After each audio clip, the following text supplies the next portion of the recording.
Hi guys, welcome to my YouTube channel, and this video is going to be about how I made my backdrop. So if you would like to know how I did that, just keep on watching and don't forget to like, comment, and subscribe to my YouTube channel. Thank you.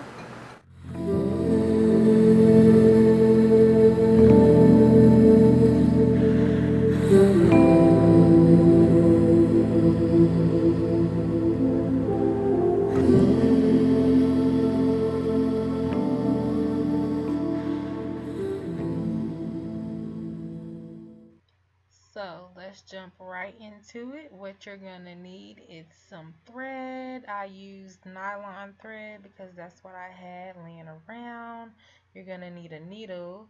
I used the curved needle because that's what I had, and you'll need some scissors and some fabric of your choice. I got my fabric from Hobby Lobby, and I already threaded the needle, so I'm just tying the end to secure the thread. And I'm going to spread out the fabric on the floor because when I got it, it was shedding because they cut it in half because the length was what I needed but the width was not.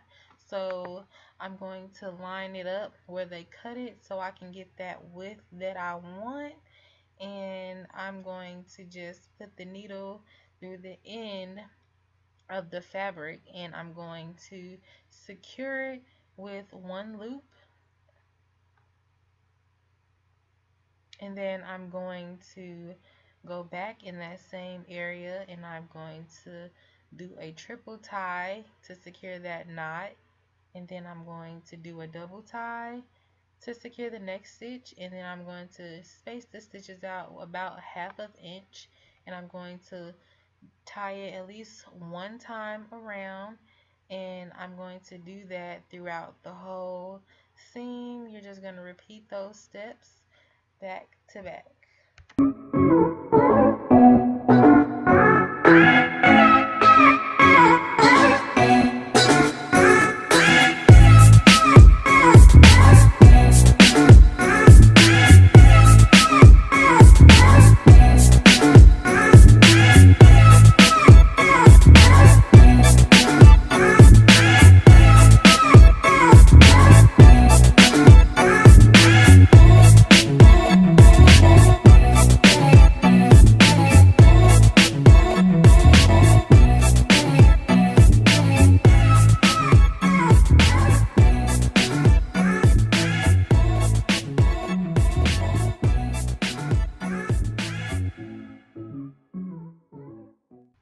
So I'm basically rethreading my needle that I didn't show you guys before. I put the thread through the needle's threshold, and I pull about a foot worth of thread through the needle, and then I cut it, and at the end I tied a triple knot or double knot to secure the end of my thread so that when I start to sew again, my thread doesn't go completely.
So we're getting close to the end of the fabric, and it's a little bit uneven because of how they cut it, but what I'm going to do is continue to sew like regular. I'm going to do a 1-knot stitch, and then once I get closer to the end of the fabric, I'm going to wrap the thread around the needle about 3 or 4 times just so I can have a more secure knot towards the end, since the fabric is uneven at the end, and I'm going to do that about 2 or 3 times just so when I cut the thread that it doesn't come unraveled. And when you wrap the thread around the needle about 3 or 4 times, it makes a knot within itself, so it's more of a secure way to end the end of the fabric, so that once you cut it, it does not come unraveled.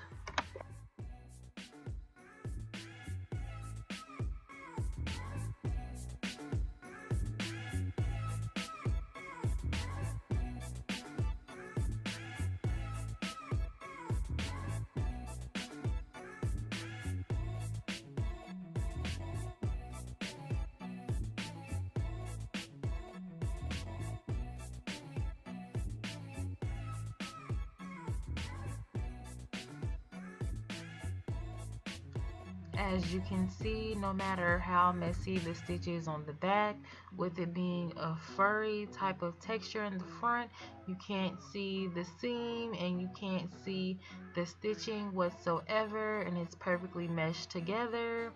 Once again, this is what it looks like on the back.